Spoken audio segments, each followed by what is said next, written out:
And welcome everybody to the all-new ThreatReel Podcast. My name is Matt Shear, and I'll allow my co-host to introduce himself. And my name is Micah K. Brown.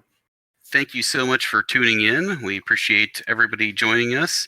We released our first unofficial episode last week, which was our pilot episode, which is really just a way for us to sort of introduce ourselves to the audience and also have fun learning from our mistakes. And we made a few, but nonetheless, we were able to pull off, and I think that we're good to go this time. So with that, let's go ahead and start our episode. And tonight's episode, what I wanted to talk about first is Hafnium and sort of the fallout from that stuff. Before we begin, I do want to say that our participation in the podcast tonight is strictly our own views and personal opinions based somewhat on our experience, but in no way reflect or express the views or opinions of our employers. So let's go ahead and talk about Hafnium. And for those who haven't heard about that, it would be pretty hard because it was very newsworthy, I think, and it definitely made the news cycle rounds. It was a Microsoft Exchange 0-day that was being exploited in the wild, and Microsoft released patches for it. Micah, go ahead and give us some background on the history of this. Well, as they say, beware the Ides of March. And so this broke, from my recollection, around March 3rd. And in going through and just hearing it go through and sweep through our industry, I know a lot of our fellow colleagues spent a lot of time downloading and updating our servers on an escalated basis. Now, the one thing that I think that is critical is the Hafnium does not directly go through and point to the specific vulnerabilities. That the Hafnium is actually a Chinese cyber espionage group that's exploiting 4 different 0 days. And the goal of these 4 different 0 days was to target on-premise Exchange servers so that they could log in and literally steal the entire content of Exchange servers. So this, in terms of criticality, absolutely very highly critical. And as for damage it could do to an organization, I mean, it was very, very severe. And what kind of went through, and as things matured with respect to this set of exploits, what I thought was really interesting is that on 3/9, Huntress, a cybersecurity firm, disclosed that more than 350 of its clients had been breached. Everything from small hotels to ice cream companies to manufacturers of various kitchen devices. One thing that I found really interesting in this was that it seemed like this had started as a very stealthy attack, but at some point they decided that they were going to go full speed once they thought that they had been caught, that they had been detected. Yeah, and certainly 350 customers is a very large number.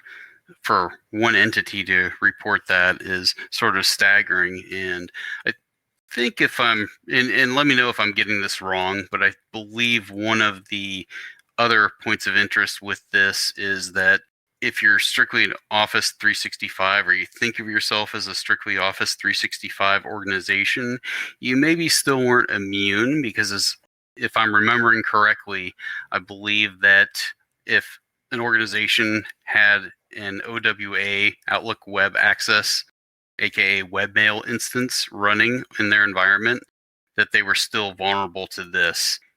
And also the attribution I've read has been pointed to the Chinese. I haven't seen definitive evidence to prove that, so I just want to be real careful with the audience.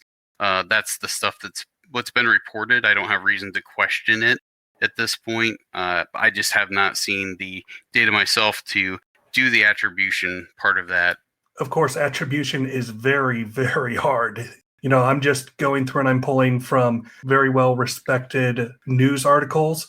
And one thing that I really found interesting was on 3:15, the Wall Street Journal has an article, Microsoft probes whether leak played role in suspected Chinese hack.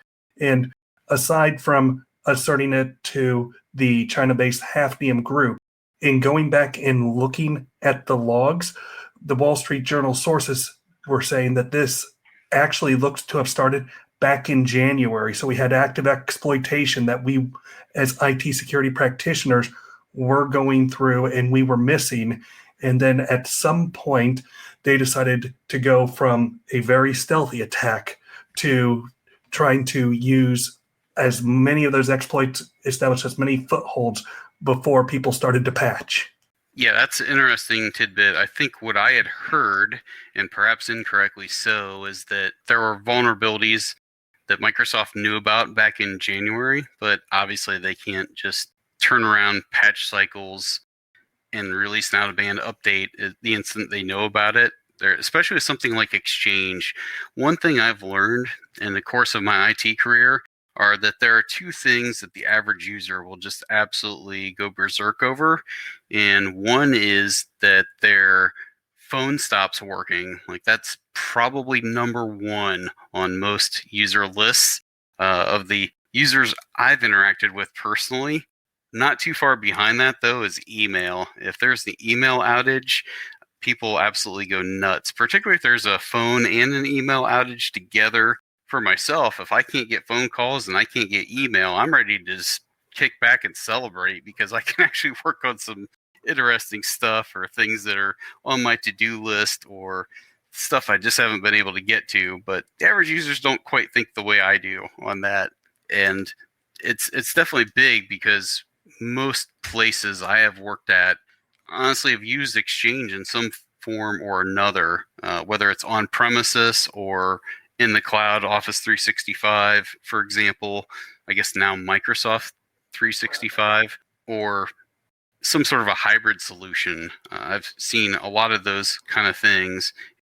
The other thing that Microsoft did is releasing indicators of compromise, for example, some file paths and things like that to look for potential compromise.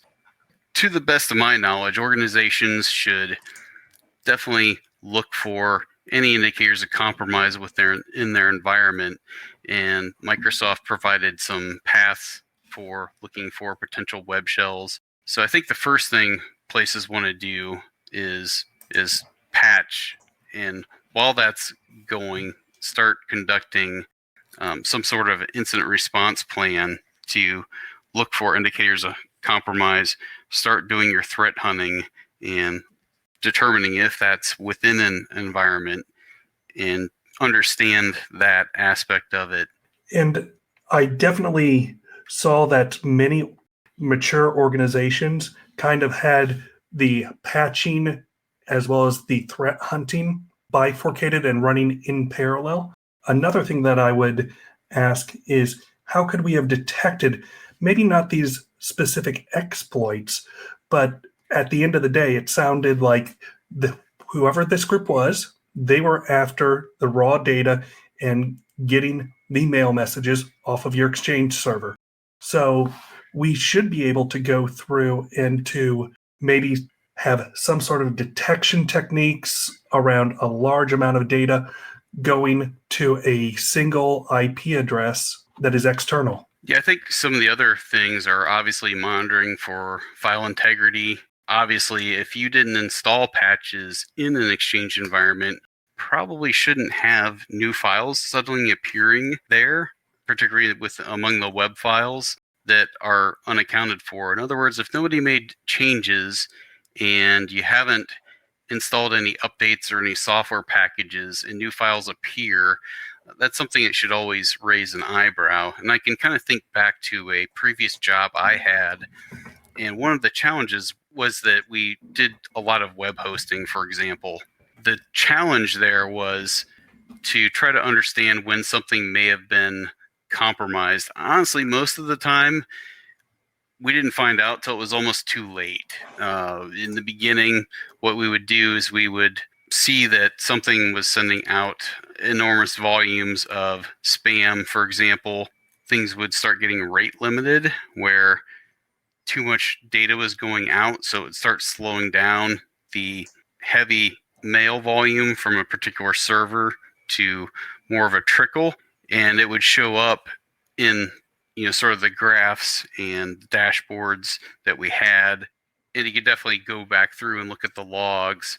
And so then it became an issue of having to pinpoint where that was coming from, and it took a little bit of digging through log files, but we were usually able to narrow that down. One of the challenges were, though, that we had some servers. We had very few web servers that were very beefy systems, and they served up tons and tons of websites.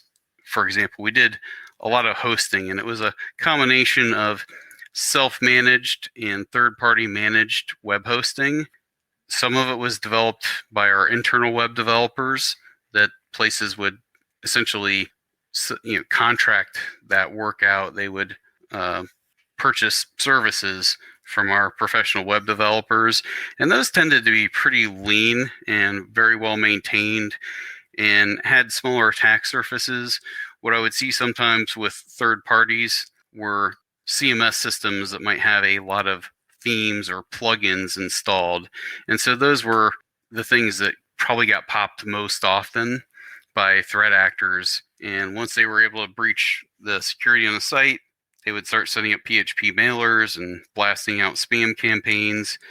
It was perhaps a little more innocent times in those regards, because the stuff that happens now is sometimes worse, particularly with command and control and ransomware, zombie hosts, which we did see a good bit of back then, but it seems like the situation's probably gotten worse.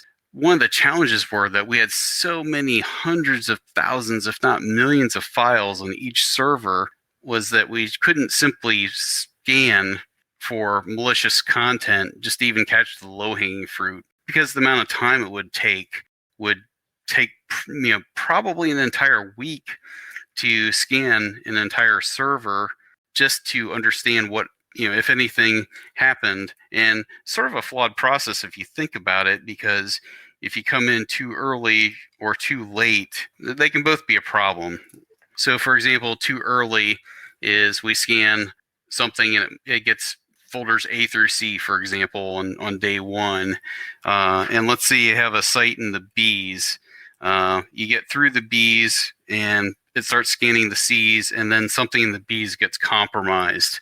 What happens with that is that you're going to then miss an entire week of stuff happening, because it's already been scanned and the scanner's already moved on to what's next. If you scan too late, you might find something, or it gets detected at the end of the week, but the actual infection happened at the beginning of the week. So both are less than ideal situations. And I really challenged myself to figure out, well, how do I understand what's happened, what's changed? And that was sort of what made me think back to my old backup methodologies and some of the strategies we would use for that. The idea of doing incremental backups, for example, just to understand where data had changed. And that the idea was that the backups would happen based on when something had changed if you weren't doing full backups. So absolutely. I mean, the old theory around many backups, or at least the backups that I grew up on, was there's a special little bit on the file, and it would say this is the last time this file has changed, and it would get updated. So as we go through our incrementals, we would go through and just back up only the files that had changed since the last backup had been taken. And then we do our full backups, say, on the weekends or our low volume time. Sure. And the other word I was looking for is differential. But really the idea behind it, right, that stuck in my head was the fact that something had changed. So what I did is I actually did some scripting to put together a list of files that had changed on the system each night. And that process would only take about a few minutes to complete, because unless there was like a wide-scale update, things that changed on a system, generally didn't happen all that often. And the things that did were things that could be easily validated by me. And so what I would do is I would produce this list of things where the timestamp, the modified or created timestamps, were less than 24 hours, would spit it out to a list, and then I would actually scan against that list. So it's a little bit of out-of-the-box thinking, but certainly a strategy like that on things that are public-facing, maybe not a terrible idea. Not a terrible idea, but we do have to go through and take a look at potentially if a malicious adversary did know that that's how we were determining what to filter, they could overwrite those date-time files with relative ease. But I don't think that would be something but a person that was in the most stealth mode possible would even think to do. Yeah, and it depends on how the timestamps get generated. For example, if something is copied over and it reflects the new date versus the original date. And I think our situation was that, generally speaking, we picked up things that were on a transferred over date or new to the server. But yeah, that could vary from configuration to configuration, which is obviously an excellent point. And then again, you have to, something is better than nothing, and sometimes you have to start somewhere. So there are certainly other file integrity systems that are much more capable. And I know I've seen some. Tripwire's been around forever. That comes to mind. But there are definitely solutions out there that can help you identify when things have changed from your baseline to where they are today, that can help you identify those things. And it gives you a chance to review. I would actually look at the list of things that changed on a server. It didn't take me that long to just really quickly skim through the list.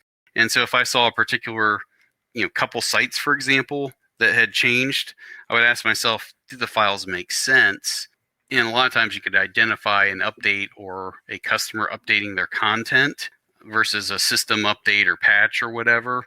When you were reviewing it, were you reviewing it just on file name, or did you also append the location, the folder structure that it was in? It was the full file path, including the file name, that I would look at. And sometimes you can even tell by the names of the files. After looking at certain things for long enough, you kind of expect to see those. And then when you see something like x.php or 0.php, those kind of things tend to jump out. Like, that's not really normally a file you expect to find in a production CMS system, even within plugins and themes and those sort of things. Indeed. Let's take a quick break, and when we come back, Micah, I'm going to ask you about scanning strategies.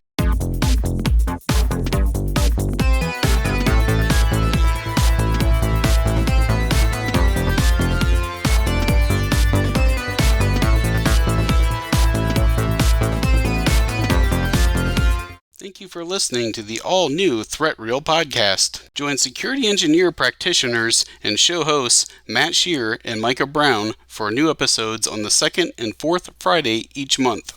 Available on all major podcast hosting platforms. With a technical focus, the ThreatReel Podcast interviews industry peers, discusses information security news, covers industry events, and reviews trends in cybersecurity. Visit us online at ThreatReel.com. ThreatReel.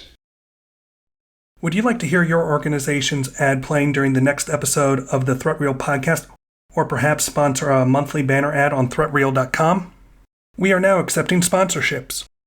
To get in on our affordable ground floor flat rate pricing for 2021, please contact us by emailing sponsor@ThreatReel.com for additional details.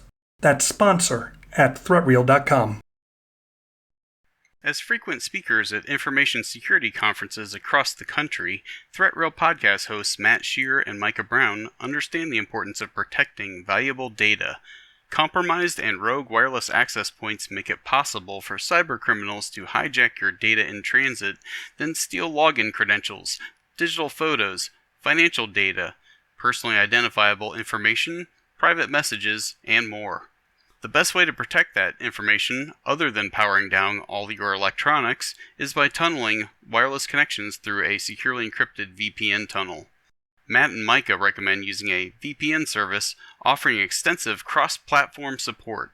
ThreatReel Podcast listeners are eligible for up to a 68% discount off NordVPN services. Please visit threatreel.com/NordVPN for details. Again, that's threatreel.com/NordVPN.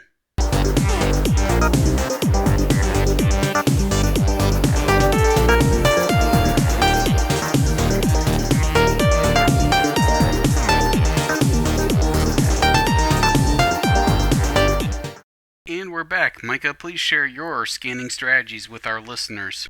PCI has taught me many things. One of them is that the results of a scan are indicative of a specific point in time of when the scan was run. Definitely. And definitely one strategy. Now, Microsoft themselves actually did release some scripts to sort of help tell if you're vulnerable or if you've been compromised. They also had some things you had to more or less manually check on your own and dig into those things. And that was on their blog that was published on 3.2. This is what we know about Hafnium.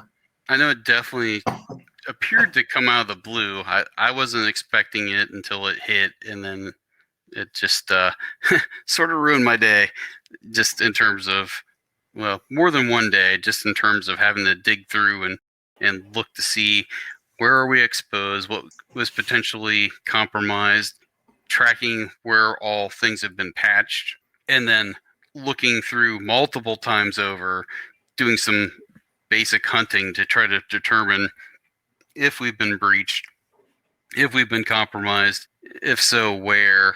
And it was really a cross-team collaboration effort.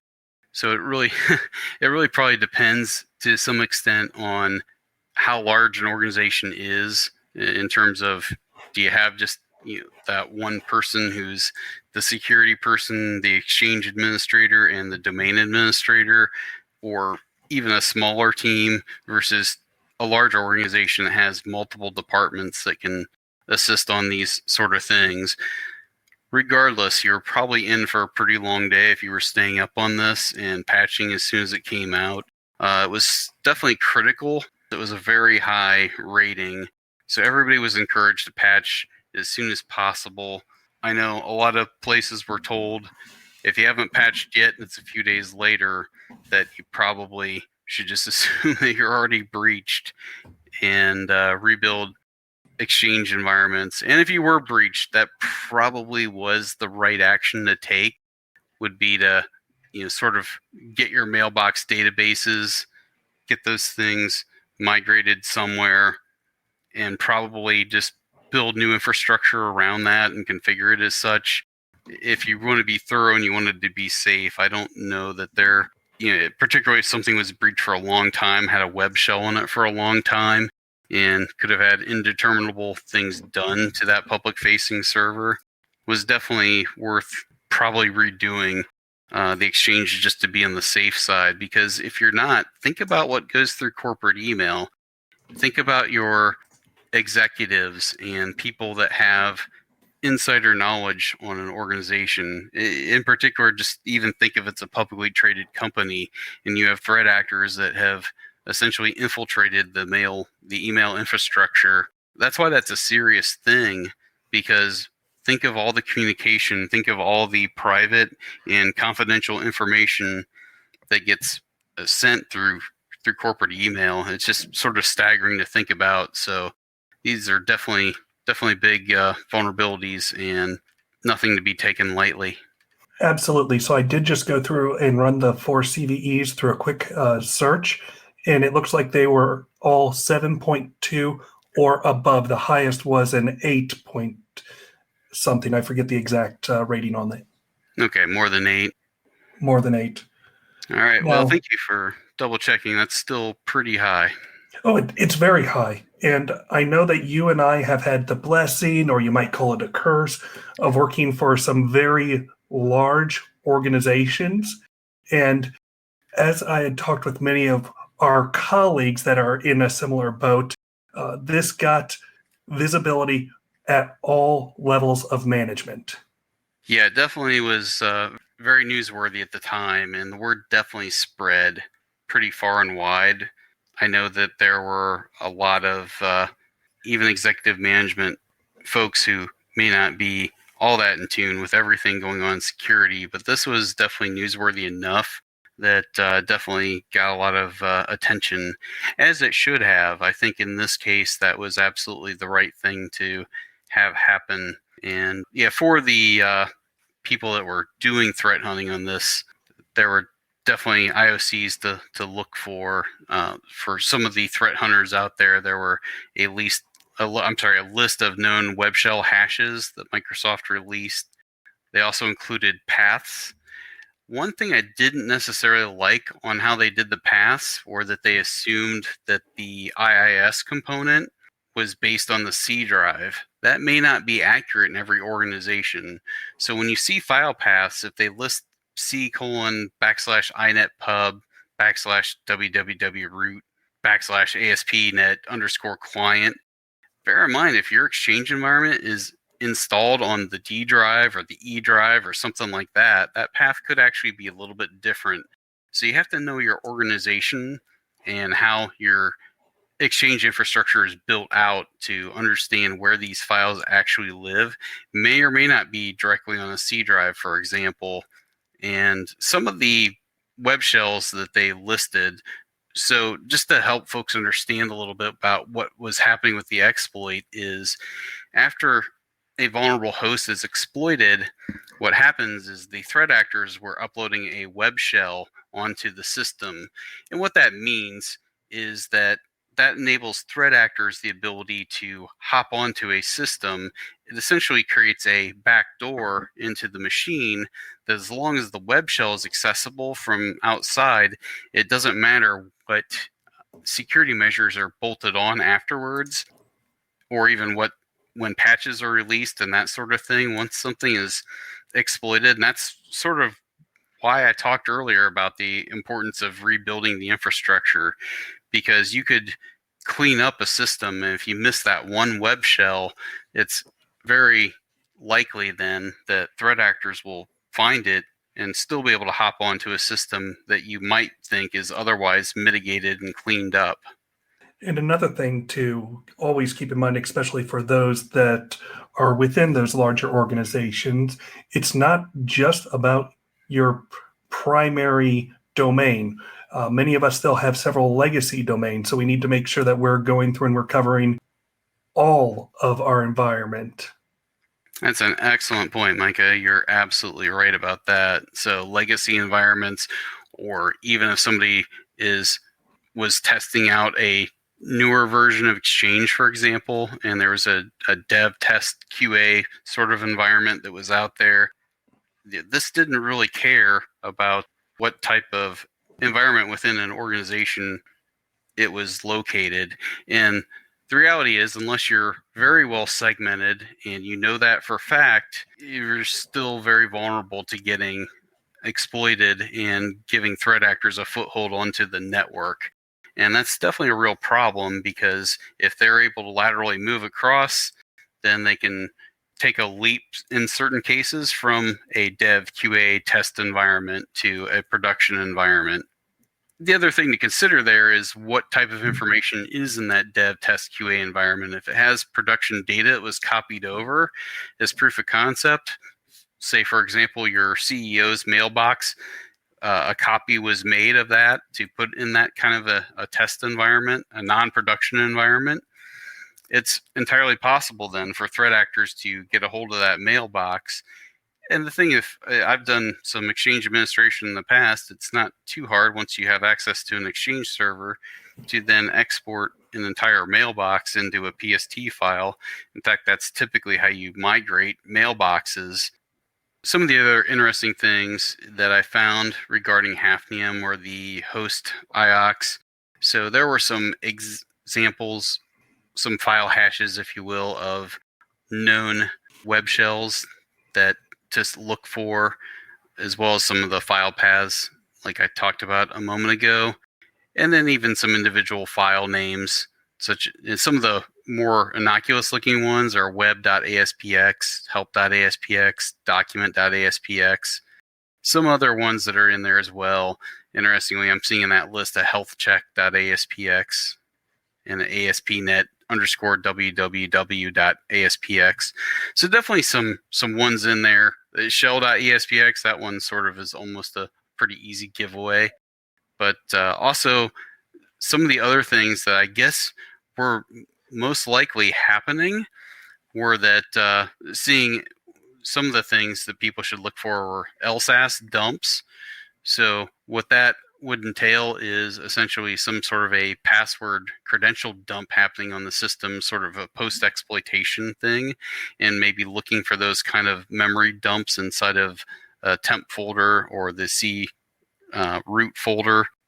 But yeah, it's definitely some tools out there. Microsoft did have some scripts out there and so forth. One of the other interesting things I think I'd seen not long after that is that Microsoft was actually leveraging customers that were using Microsoft Defender to clean up web shells for known things that were found. This definitely got exploited. It's not theoretical or that critical patch that gets released that hasn't been exploited yet, or there's no proof of concepts out there yet, or maybe there's only a proof of concept. These things were definitely getting exploited, and that was part of the reason this thing was sort of unleashed quickly. Anything else you would like to talk about that with regards to the articles that you may have perused regarding attribution on this? So I stuck with a lot of my articles were from the Wall Street Journal, from the New York Times. So I tried to.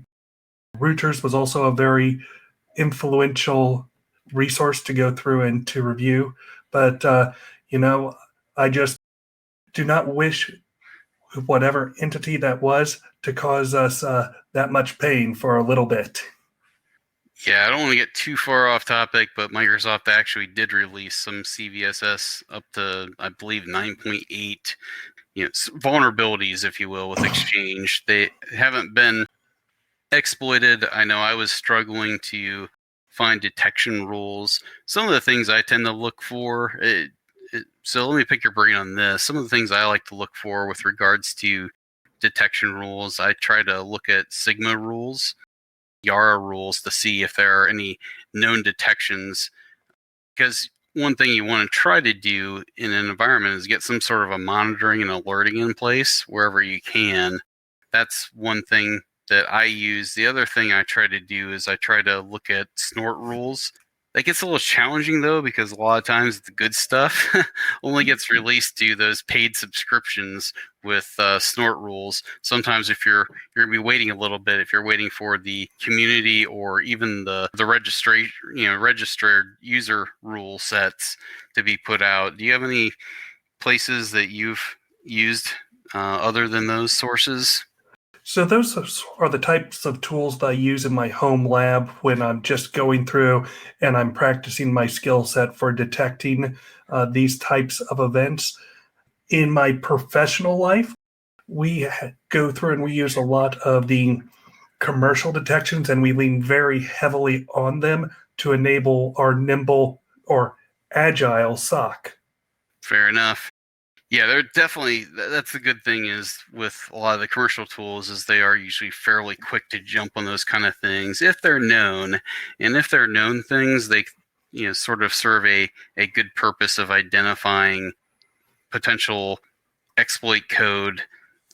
Definitely catch those signature-based things. Heuristics is maybe a little bit of a mixed bag. Sometimes heuristic detections work very well. Other times, sometimes those could work better. One thing that I was very encouraging to see was as this slowly rolled out, I saw a lot of people just publishing their own open source tools on GitHub, on Twitter, for others to go through and to review before they use. Yeah, it's always good when things get out to the open source community, and in particular for community and peer review. It's extremely helpful. I guess one other source I should probably mention as well that I tend to look for things is I will sometimes search on InfoSec Twitter, and I will sort by essentially the date that something happened. In other words, I'll look at the latest to see, particularly if I'm looking for something that's brand new. Now, obviously, if I'm looking for something old or trying to recall how something worked in the past, then I won't use that feature. But if it's a hot button topic, for myself, I know I will actually use that. The other thing I really wanted to talk about and unpack on Hafnium is the most recent news on this is that the FBI actually went out and got court orders to essentially get blanket approval for hopping on to vulnerable systems that have been exploited and essentially patching them up and removing web shells and that sort of thing. I have really mixed feelings about this. I'll be really honest. I'm very conflicted. I think most everybody should be able to agree that ultimately we want this stuff cleaned up. Nobody wins when there are compromised systems out there that have web shells and they get backloaded with a lot of other malware, ransomware. We talked a little bit earlier about command and control servers, things like that. It's definitely not good to have web shells that are on systems that threat actors are taking advantage of for other nefarious purposes. So while on the one hand, I definitely want that stuff cleaned up, I'm definitely conflicted about the FBI being able to do it, and it's really the first time I can remember something like that happening. Obviously, the FBI has gotten involved when there were systems that were, for example, serving up malicious content or things that we absolutely wanted to get rid of and shutting down some operations. I know they've done it for things that were, just sites that, regardless how people felt about it, that maybe had illegal things for sale or systems like that. I've actually seen sites where that, after reading reports, going out to those sites and seeing the FBI take down notices. So that's not new per se, but I think what's new for me are that essentially organizations that weren't doing their security to not just prevent, but not mitigate these problems. And for me, it's really odd to think that they can just hop on a private businesses or individual system and essentially remove the bad stuff and patch it up and then presumably hop off. But where I sort of struggle with this is that the government can do it. And I guess they, on the one hand, they have some court approval, but on the other hand, I don't know that they're notifying affected organizations. They're not letting affected organizations sort of have an opportunity to clean this stuff up themselves. They're just taking it upon themselves to do it. And where I struggle with this is who's watching the watchers. We'll be back with more ThreatReel after these brief messages.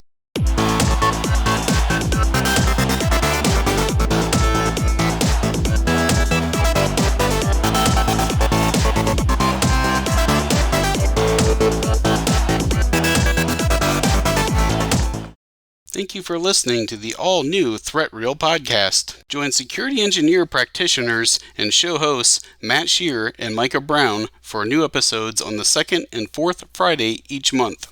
Available on all major podcast hosting platforms. With a technical focus, the ThreatReel Podcast interviews industry peers, discusses information security news, covers industry events, and reviews trends in cybersecurity. Visit us online at ThreatReel.com.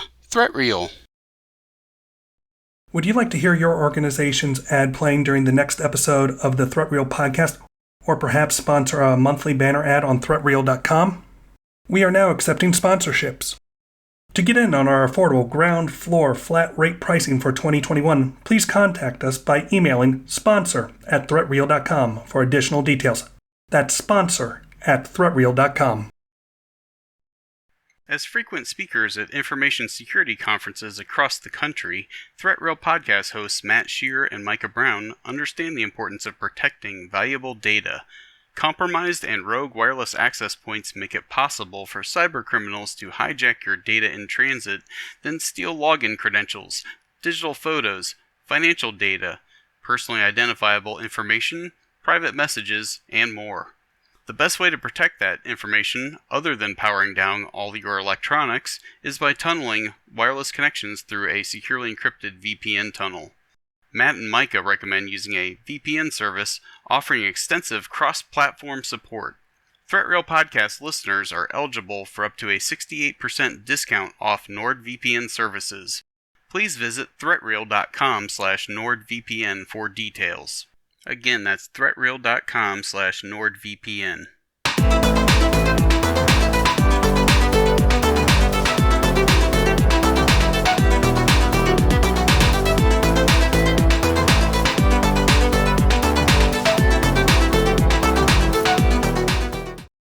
we're back. Micah, when we went on break, I expressed some concerns around oversight. Do you have any yourself? Absolutely, and that's a great point. And, I've been grappling with this one question as well. And I think where I draw the line is I agree that patching is good. I also know from personal experience that patching may be low risk, but it's not no risk. There is a possibility that something could go wrong with the patch, and whatever system you're patching is just not going to work. So I think if I were designing this program, I think I'm all for the FBI reaching out, contacting, and then offering help, as that is what I would consider to be a public good, not to have these systems be breached, but them potentially not even notified and getting the approval from the organization. I think that's just a step too far. Now, for those of you that are local to Cincinnati, you know that there is a group, the Cincinnati SMBA. And about 2 years ago, Matt, we had a very similar talk. In this, there was a very common type of cable modem that was being distributed nationally by many different telecoms. And there was an IT security advocate that was tired of seeing all of these systems being popped and being taken over and people being exploited. So he started to go through and proactively obtain access through a known vulnerability, and then he would go through and restore those systems and patch them and kick the bad guys out. If I remember correctly, I believe that was definitely seen as an illegal action, as the individual did not get the correct permission in order to apply changes, and that opened them up to various legal liabilities. And if you guys are in the area and you don't come to our SMBA event, you definitely should. It's the hoppiest group in Cincinnati. Yeah, and I definitely sat in on talks, for example, somebody that's notable within the information security space, Chris Roberts, Side Dragon, essentially talking about stuff similar to that, where openly advocating for we're the hackers. If we see problems in software, we should just go ahead and fix it ourselves without it, essentially sidestepping the process of trying to work with people. And I understand that can get frustrating, right? Particularly if you get no response. A pretty well-known penetration tester that has done a lot of notifications, and it's pretty disheartening to hear the lack of times that they have been contacted about things that were reported to them. And sometimes you just see that in action and you wonder, did it even ever get to a person? And if it did it just get ignored? Did it get addressed in private? I'm not sure I'm comfortable personally with that level of let's just hop on and go ahead and fix it ourselves and sort of trying to work through the appropriate channels, be darned. And it can be tricky because sometimes it could even be something that has been deprecated. It could be an open source project that's been abandoned. It could be from a private company that has since gone out of business. So there's definitely some hard gray areas in there. And these are great conversation topics because I don't think there's really an easy answer. And if you ask 100 people, you might get 100 different opinions on this stuff. And some people will go from one end of the scale to the other. And I think for myself, in thinking, in terms of Chris Roberts, he's kind of gotten himself into some trouble in the past by doing those kind of things. And on the one hand, you kind of, as a hacker, you kind of think, yeah, that's kind of nifty or funny, or it's somewhat admirable on one level. On the other hand, I personally don't know that I have that kind of a risk tolerance. I certainly don't personally. I don't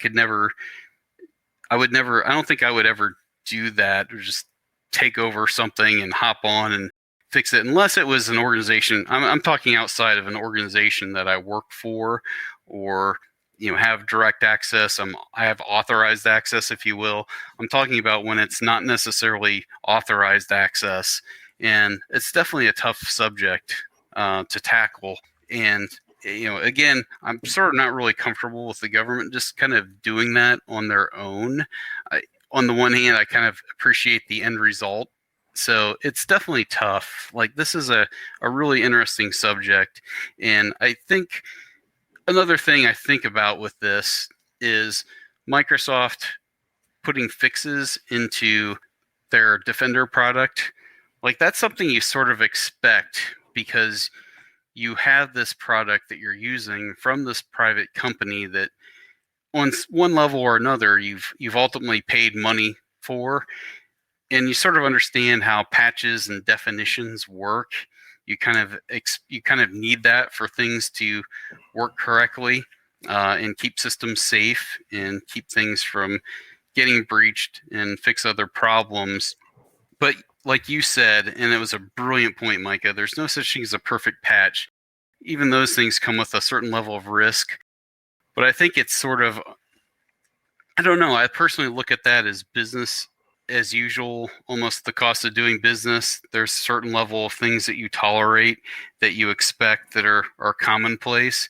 But I think the expectation there is that we have these products, we're using, perhaps we're using their anti-malware solution in conjunction with the licensed operating system and the software on it. And we expect these sort of things to come from that vendor because ultimately they have the product that you're using. I think it's a little bit different when it's coming outside of a relationship like that. It's truly third party, in particular if you don't know what's going on. What do you think? So let's take this into the corporeal world. When I go through and I get into my vehicle, I put on my seatbelt. I don't expect anyone else to do that for me. Now, as an IT security practitioner, I view my current role is to evaluate risk and to advise to the appropriate person or group of people that can go through and either sign off and say, yes, we need to implement your recommendation, or no, we accept the risk. And in my personal view, I think that the end organization might have some reason why they want to update on their own schedule. Maybe they need to go through and wait until end of business in order to do it. Maybe there's some underlying factors that we're not aware of. The email system might need to remain up because it is providing critical business functionality. Those are things that an external person, such as the FBI, would just have no idea about. Yeah, those are all great points and definitely worth thinking about. And it just it was surprising to me just because I think I was kind of caught off guard by this happening. It's the first time I can really remember something quite like this most recent scenario and example here happening. And it's really interesting that it happened within about a month of sort of this hitting the news cycle. And then it's funny because every time you think this thing's starting to go away, then you start hearing about Microsoft and the things they've done in Defender, and then you hear all of a sudden that the government has just gone ahead and started taking matters into their own hands and fixing this. Theoretically, the approval from a court, but it's definitely interesting because they're not sort of targeting people that you might think of as victims rather than perpetrators in this case. And that is an interesting twist for me on this topic. Absolutely. If the FBI goes through, contacts, and gets permission, I have no problem with it. Them doing it without notification, without permission, I just do not like that. Yeah, I think I'm pretty much right there with you. And again, this is a topic for a lot of gray area. There's definitely a lot of facets to it, so it's great to talk about, and definitely interesting times that we're in to see something like this come to fruition. So you went through and you brought in Windows Defender, and that's an interesting vector to just to dig a little bit in. So as we know, Windows Defender is built into Windows 10, and it provides a certain amount of flexibility or functionality. So as a user, I choose to run Windows 10 on my gaming laptop.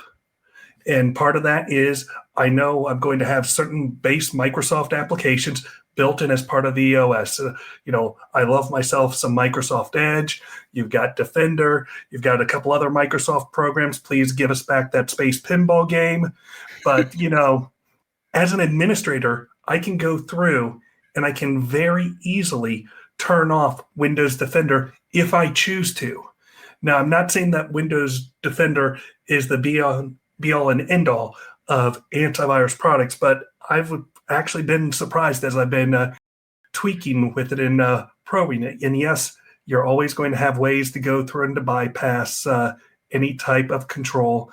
That's just an artifact of technology. But for being built in and free, I've actually been quite surprised. But even though it's built in, I, as the administrator, still have the ability to turn that off. And that's one of the reasons why I'm kind of cool with Microsoft enhancing Defender, especially against this particular threat. Yeah, I think, and I'm probably going to go off topic here a little bit, but one of the amazing things, I talked a little bit about scanning web servers for file changes so it could be done in probably about a 20 to 25 minute stretch, which it was easy to repeat on a daily basis. But one of the interesting things I found were the differences between essentially scanning Linux servers with Clam Av versus Windows servers. And we actually offered both solutions because we had some platforms that depended on having a Windows backend versus people that didn't, were pretty agnostic, might end up on a Linux web server, or they had specific Linux web server sort of needs. But one of the things I found that sort of surprised me was just the things that Microsoft Defender would find that were not found by other antivirus engines. And I'm talking about web-based files. For example, malicious PHP files. I was sort of always surprised that just their solution was better than some of the other solutions out there, commercial or open source. It was pretty remarkable. Yeah, they've really made a very big investment in both their Windows Defender and their Windows Defender for Endpoint. Yeah, definitely. So, all right, I think we've talked about that quite a bit. Why don't we go ahead and close out our show, cover some of the events that we are participating in. So for myself, I still have an upcoming talk at the Women's Security Alliance, known as WAMSA. I was supposed to give that talk on April 15th. Unfortunately, that got canceled not too far ahead of the event itself, just really days before the event was to occur. There was a notification in there that was going to reschedule. Unfortunately, that date has not been set, but I will announce that as soon as I have it. So we've got a rescheduled date to be announced, perhaps even to be determined and then to be announced. So definitely keep tuned in, and I will give updates on when that talk is happening. Also, I want to talk about I'm hosting the May SIMPA Security SIG meeting, which will be online, virtual meeting, so anybody can attend that. And I've got a couple good speakers. The first one is a talk titled "What is a Pen Tester?" by Cameron Mayers, who is a senior penetration tester in our local area. And I'm going to be working with him actually in putting together perhaps a live demo on that. So should be good. And then I have a former coworker friend named Kevin Minus giving a talk on GCP security basics and automation. So anybody that's using the Google Cloud, that would be a good talk that people want to tune in on. And that's on Thursday, May 20th from 6:30 p.m. Eastern Daylight Time to 9 p.m. Eastern Daylight Time. Micah, what do you have coming up? Well, excellent, Matt. I look forward to that event, I guarantee. That being said, just 48 hours ago, I recorded my Rsa Conference Talk, and that will go through and be presented on the week of May 17th through the 20th. Also, I just learned that I got accepted to speak once again at the Central Ohio InfoSec Summit, May 24th through the 26th. Now, the Central Ohio InfoSec Summit, I really do enjoy that. It's out of Columbus. The local ISSA chapter puts on a great event. You get a lot of really good IT security practitioner style talks. And then my final gig that I've got booked is Circle City Con, June 11th through the 13th.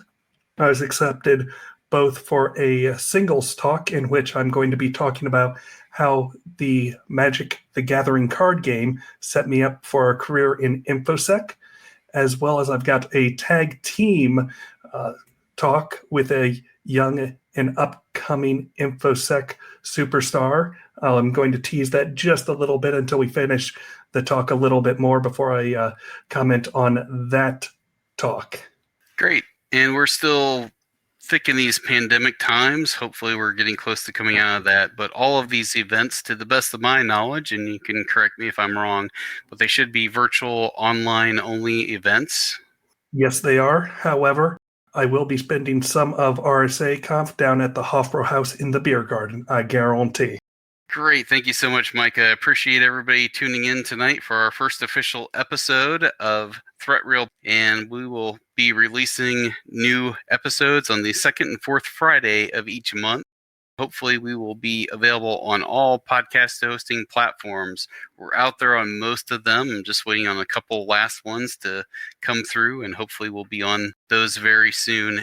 Thank you, everybody, for listening. Wish us well. We're a couple of real security engineers facing real threats.